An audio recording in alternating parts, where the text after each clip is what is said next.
yung mga Canadian employer pupunta po dito sa Pilipinas. March 22 to 23, 2025 is nasa Manila po sila. So March 25, 2025 nasa Cebu naman po sila. Guys, so di ba? Isipin nyo guys, yung mga Canadian employer pupunta dito sa Pilipinas para mag-recruit po ng mga high-skilled Filipino workers po na kailangan po nila. So ano pong hinihintay natin guys, no? Paghandaan na po natin to. Bonsoir, bonjour, Advento Canada. Hi guys, magandang gabi sa inyo, magandang umaga dyan sa Canada. Guys, isa na lang pong magandang balita guys na ipapamahagi ko sa inyo. This 2025, share ko lamang po yung mga iba kong nalalaman para po sa mga nangangarap mag-Canada katulad ko, napapunta na po ng Canada. Kung napanood nyo na po yung aking previous vlog, is meron na tayong visa at yung plane ticket na lang po ang inaantay natin. So ngayon guys, meron nag-post dito sa event calendar ng New Brunswick, okay? Meron po silang upcoming international recruitment event. Okay guys, makinig po kayo guys kasi napaka-importante nito, no? Dahil po maraming mag-a-apply sigurado po 'yan, no? Kaya po ngayon pa lamang po panoorin niyo po yung buong video para makita niyo po yung mga details na mga kailangan nila, yung mga requirement po. I-send ko po sa inyo yung link, mag-comment lang po kayo sa akin dito. Okay? Para po ma-send ko sa inyo yung mga link na kailangan nyo at makapag-register din po kayo. Okay? I-send ko po yan guys. Mag-comment lang po kayo para ma-send po agad. Okay? So, ngayon po, ang maganda po ngayon dito sa akin isi-share na event po ng Canada, no? Yung mga Canadian employer pupunta po dito sa Pilipinas. Okay? So, unang-una po, no, makikita po natin dito na yung March 22 to 23, 2025 is nasa Manila po sila. So March 25, 2025 nasa Cebu naman po sila. Guys, so di ba? Isipin nyo guys, yung mga Canadian employer pupunta dito sa Pilipinas para mag-recruit po ng mga high-skilled Filipino workers po na kailangan po nila. So ano pong hinihintay natin guys, no? Paghandaan na po natin to. Okay, so ipapakita ko po sa inyo sa screen guys. Share ko po sa inyo para mabasa nyo po rin po kung ano po yung ibig ko sabihin. Ito po, share po natin. Ito po, magbasa nyo po rito, event calendar, coming international recruitment event. Welcome to New Brunswick, Canada. Guys, sa mga hindi nakakaalam kung saan ang New Brunswick, Canada, is do your research first po. Para at least alam po natin kung saan banda tayo sa Canada mapupunta. Ang sabi po dito, located on Canada East Coast along the Atlantic Ocean. New Brunswick offer a distinct way of life, exciting career opportunities. We value the experience and skills of newcomers from all over the world. We look forward to welcoming you and your family home. Diba? Tignan pa lang natin dito guys, scroll down natin.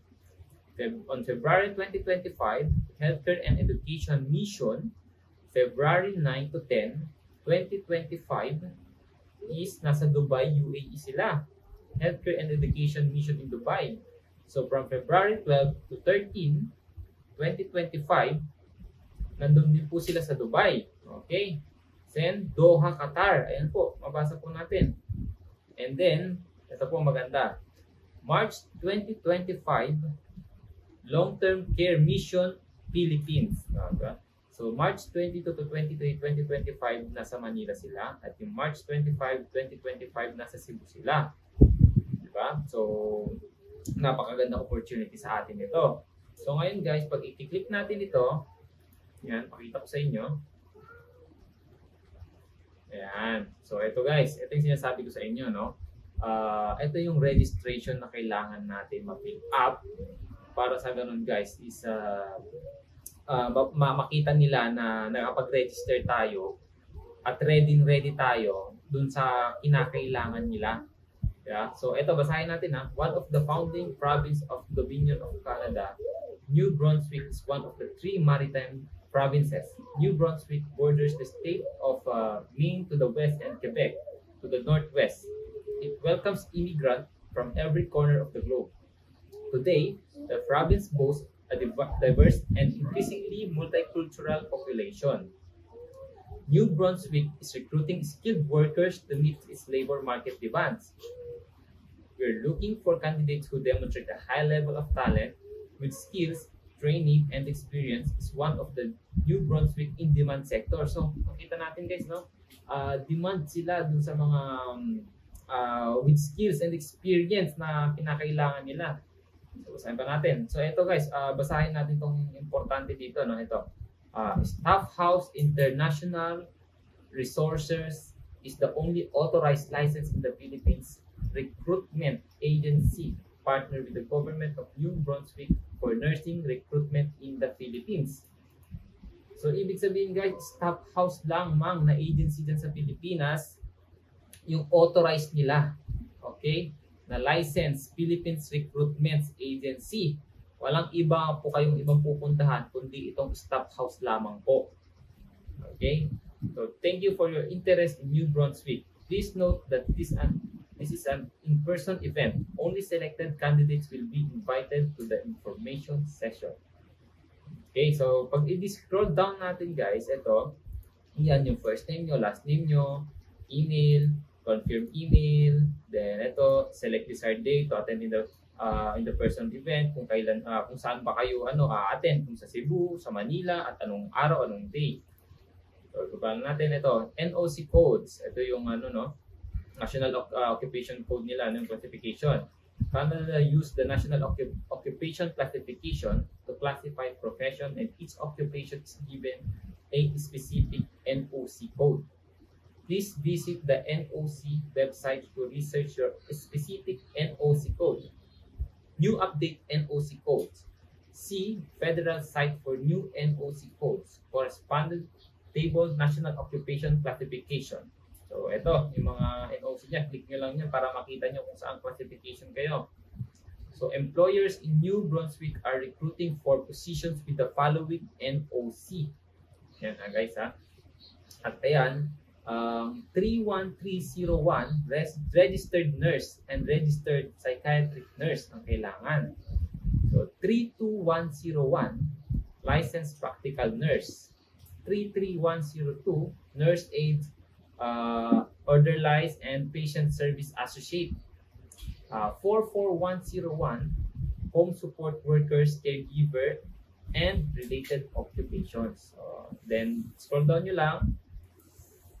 Yan, i-check nyo dito kung anong code classification kayo yung sa skill nyo. Then after that, yan, scroll down nyo ulit. In what country did you do your training? Sulat nyo dyan. How many years of recent experience do you have in the selected occupation? Do you have a valid driver license? Yes or no? Kung meron, yes. Kung wala, no. Do you have a valid Canadian Federal Express Entry profile number? Kung meron, yes. Kung wala, no. Do you have a valid IND profile number? Kung wala ulit, say no. Kung meron, yes.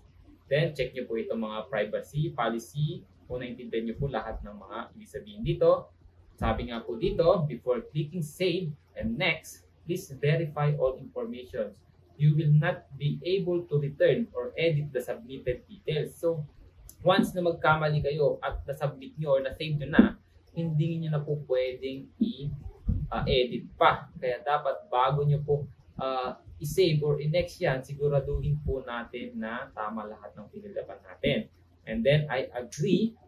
In terms of pollution yan, agree nyo na po. And then save and next. Kung okay na po kayo doon.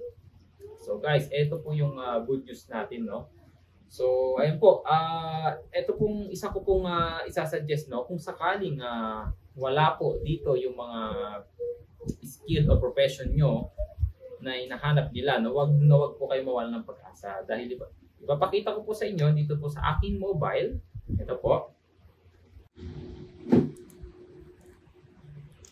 Ito guys, ito yung isa nating tips and idea, no?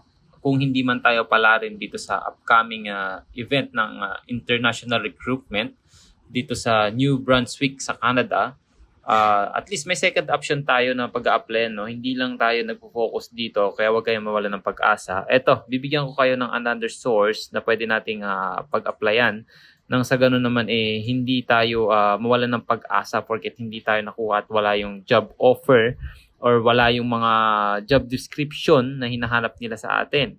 So, etong ipapakita ko sa inyo guys is kung meron kayong cellphone dyan, Android man yan or iPhone, click nyo lang itong Safari or yung Google Chrome. Okay? So, dito sa Google Chrome guys, i-click lang natin dito. Once na maklik na natin yung Google Chrome, i-type natin dito sa search bar is iPalms. And then, i-click lamang po natin itong nandito sa taas na iPalms. And then mag-a-appear itong kanilang official website. Ayan, makita natin dito, no? Multi-awarded, trusted in the Philippines. So, diba? So, eto guys, no? Kung gusto nyo gumawa ng account nyo, mas maganda, mag-sign up kayo, mag-register kayo dito sa kanilang official website dahil mas mabilis yung proseso nyo at may upload nyo yung mga documents nyo na kailangan nila at hindi sila mahirapan na makita yung applications nyo. So, ayan, yung dito sa right side, meron kayong makikita na 3 dot. Yan po yung i-click nyo, may lalabas na employer and applicant. Yan, madali lang mag-create guys ng account para lang kayong gumagawa ng Facebook. So dito naman sa left side, meron tayong 3 horizontal lines, no? So kung gusto nating maghanap ng jobs, i-click lang natin tong 3 horizontal lines at lalabas dito yung home, about, news and events, yan, social media, job seekers, and then i-click po natin itong job seekers para makita po natin yung mga available jobs nila for this month. Then, iswipe lang natin ito pa left side. Then, scroll down lang po natin. Ayan. So, hanapin natin dito guys. Ayan, kung makikita nyo, no? Meron silang plant inspector at yung makikita nyo naman dito sa kanilang website kung saan destination or country available yung mga jobs, di ba? At kung yung hangad nyo ay yung Canada, is scroll down lang natin. Maghanap tayo dito ng available jobs nila sa Canada at kung ano yung mga available skill or professions na hiring sila for this month. So, click lang natin yung view more. Ayan, scroll down. So, eto guys, no, malinaw naman po, di ba? Yung jobs na available nila dito sa Canada this upcoming March 5, 2025 is welder and cook. Yan, para sa mga welder and cook dyan, ano pa pong hinihintay natin? Apply na po tayo agad, no? Mas maganda po, agahan natin dahil hindi lang po tayo nag-a-apply. Hundreds, thousands, or even million po ang nag-a-apply sa kanila. Daily po yan dahil hindi lang naman po na walk-in applicants yung kanilang tinatanggap. Meron din naman po sa email. So, online po across the country of the Philippines, no? Napakadami pong nagsisend sa kanila daily ng mga emails. So, sa dami na po yun is talagang pagalingan na lang po sa interview kung paano nyo i-show yung kanyang skills. At samahan po natin ang dasal para sa ating pangarap na makapunta dito sa Canada. And kung umabot ka man sa dulo ng aking video, maraming salamat po sa iyo. And don't forget to like and subscribe my YouTube channel for more updates and info sa mga susunod ko na pong vlog. Alam nyo na yun. Ito na po. Peace!